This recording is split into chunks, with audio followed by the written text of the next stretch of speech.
உங்கள் தோற்றத்தையே மாற்றும் ஸ்படிக லிங்க ரகசியம்.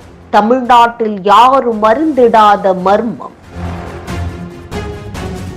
காஞ்சிபுரம் மாவட்டத்தில் அமைந்திருக்கும் ஏகாம்பரேஸ்வரர் கோயில்தான் அது. தொண்டை நாட்டு தலங்களில் முதலாவது தலமாகவும் தேவார பாடல் பெற்ற தலங்களில் ஒன்றாகவும் இந்த ஏகாம்பரேஸ்வரர் கோவில் அமைந்திருக்கிறது.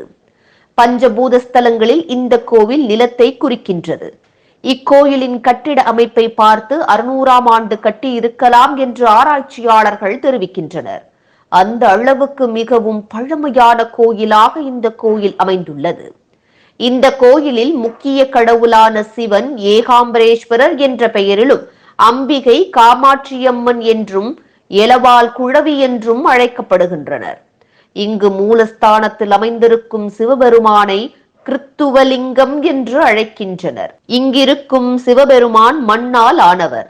இந்த கோயிலின் தல வரலாறு என்னவென்று பார்த்தால், ஒருமுறை பார்வதி கைலாயத்தில் சிவபெருமானின் கண்களை விளையாட்டாக மூடியதால் உலகம் இருளில் மூழ்கியது.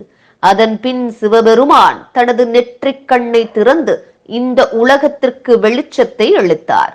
இந்த தவறினால் பார்வதியை பூலோகத்திற்கு சென்று தன்னை நோக்கி தவம் இருக்கச் சொன்னார் சிவபெருமான். தற்போது பார்வதியும் காஞ்சிபுரத்தில் கம்பா நதிக்கரையில் ஒரு மாமரத்தின் அடியில் அமர்ந்து தவம் செய்து கொண்டிருந்தார். பார்வதியின் தவத்தை உலகிற்கு அறியச் செய்ய சிவபெருமான் கம்பா நதியில் வெள்ளத்தை உருவாக்கினார். அப்போது பார்வதியின் பக்தியை கண்டு சிவபெருமான் அந்த மாமரத்தின் அடியில் தோன்றி பார்வதிக்கு அருள் புரிந்தார். 2 படி நெல்லை கொடுத்து காமாட்சி என்று அழைக்கப்பட்டார். பார்வதியால் உருவாக்கப்பட்டதுதான் அந்த மண்ணால் ஆன சிவலிங்கம். இந்த கோயிலில் ஸ்படிக லிங்கம் அமைந்திருக்கிறது. இது சிவனுக்கு மிகவும் உகந்த லிங்கமாகும். மிகவும் குளிர்ச்சி தரக்கூடிய இந்த லிங்கத்திடம் வேண்டிக் கொண்டால் பொலிவான தோற்றம் பெறலாம் என்கின்றனர். மேலும் நம் மனதில் உள்ள தீய குணத்தினை நீக்கி நல்லவை நினைக்க வைக்கும் என்பது சிறப்பாக கூறப்படுகிறது. ஒவ்வொரு கோயிலிலும் தல விருட்சம் என்று அழைக்கப்படும் மரம் ஒன்று இருக்கும். அதுபோன்று இந்த கோயிலில் தல விருட்சம் என்று போற்றப்படும் 3500 ஆண்டுகளுக்கு பழமையான மாமரம் அமைந்துள்ளது. இந்த மாமரத்தில் 4 கிளைகள் உள்ளது. வெவ்வேறு காலங்களில் இந்த மாமரத்தில் உள்ள 4 கிளைகளிலும் 4 விதமான மாம்பழங்கள் காய்க்கும் என்பது இதன் சிறப்பாகும். இந்த 4 கிளைகளுமே ரிக், யஜூர், சாம, அதர்வண என்பதை குறிக்கிறது.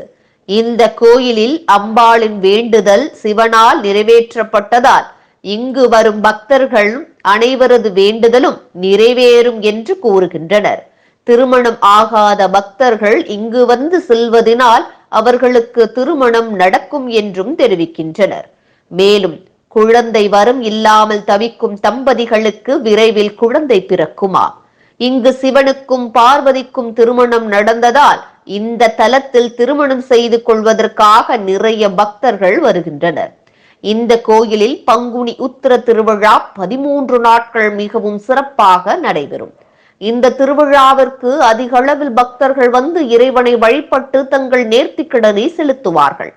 இறைவனிடம் வேண்டிய வேண்டுதல்கள் நிறைவேறினால் சிவனுக்கும் அம்பாளுக்கும் வேஷ்டி சேலை வாங்கி அன்னதானம் படைத்து பூஜைகள் செய்கின்றனர்.